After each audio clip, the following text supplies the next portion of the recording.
Meu nome é Ítalo de Moraes, seja muito bem-vindo ao canal Gabarita Veste e as dicas que eu vou falar para você agora são as dicas mais importantes para você não cometer erros no dia 1 do Enem. A primeira e principal estratégia para o dia 1 é a seguinte: não deixar para fazer redação de última hora. Então o que você tem que fazer? Começar a fazer redação já na primeira hora de prova. Pensa comigo, a redação do Enem vale 1000 pontos. Você acha prudente deixar essa redação com menor prioridade do que linguagem e ciências humanas? Você acha mesmo que compensa deixar para fazer redação no final da prova? Pelo contrário, já comece a fazer redação no início da prova. Eu, por exemplo, fazia assim: quando era dada autorização para começar a prova, eu já procurava lá no meio, que normalmente fica no meio do caderno de provas, qual era a proposta de redação, já dava essa lida para eu começar a pensar o que eu ia fazer. A partir daí eu começava a fazer o meu planejamento de texto, já escrevia as principais ideias que eu ia colocar em cada parágrafo, e a partir daí começava também a fazer o meu rascunho de redação. Uma variante dessa estratégia é você ler a proposta de redação e depois fazer algumas questões para dar aquela aquecida na mente, por exemplo, 5 questões de línguas estrangeiras,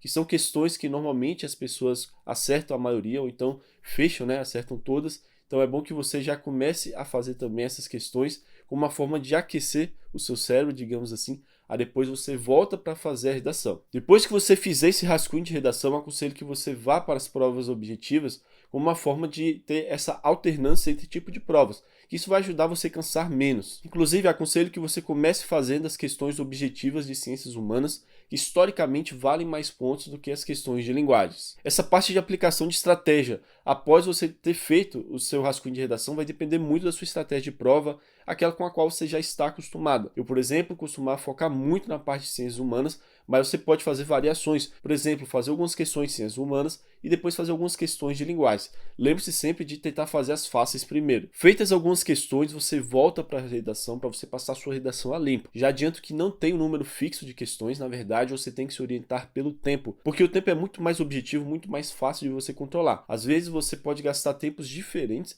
para fazer, por exemplo, 15, 30 questões. Você tem que pensar da seguinte forma: não deixe para passar esse rascunho a limpo só no final da prova, na última hora de prova, porque você vai estar muito mais cansado. Lembre-se que a redação vale 1000 pontos, você tem que garantir a maior nota possível na redação. Então eu aconselho que no máximo ali, até na metade do tempo de prova, você comece a passar o seu rascunho a limpo. E tem um conselho importante: antes de você passar a sua redação a limpo, dá uma lida no seu rascunho, procure erros ortográficos, procure possíveis incongruências, para que quando você passa a limpo, a sua redação já esteja muito mais aprimorada. Depois de passar a redação a limpo, você vai fazer o quê? Vai voltar para os objetivos e seguir a sua estratégia de prova. Se você tiver feito, por exemplo, a prova de ciências humanas antes de ter passado a redação a limpo, agora você vai fazer a de linguagem. Se você tiver optado por fazer uma mescla, entre as duas áreas, você vai fazer agora o complemento. Você vai procurar aquelas questões que faltam, você vai procurar aquelas questões que você tenha ficado em dúvida, para você conseguir agora acabar suas questões objetivas. Aqui vem até um conselho importante,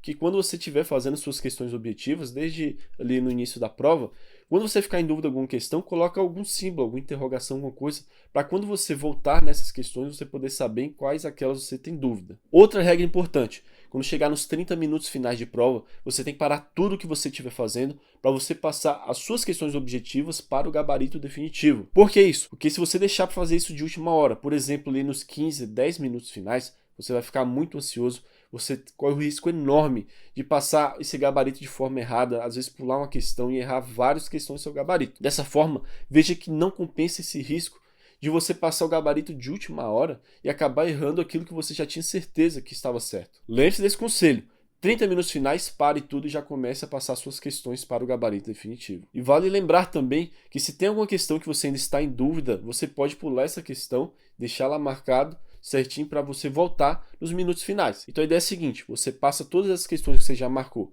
para o gabarito e depois você volta para aquelas que você ficou em dúvida. É claro, sempre olhando para o tempo restante para você planejar como você vai fazer isso. Porque às vezes tem alguma que você ficou em dúvida e tem mais certeza.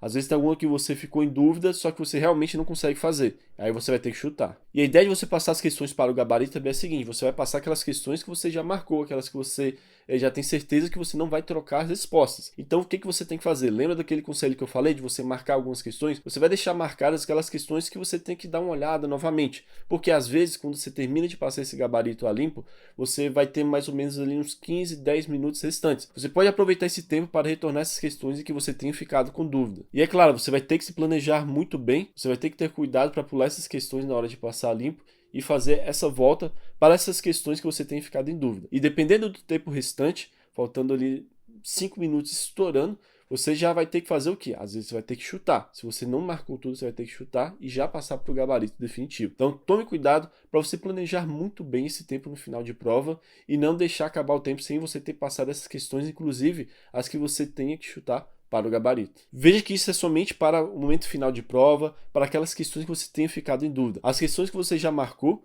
né, você já passou ali para o gabarito. Também a sua redação, você já garantiu.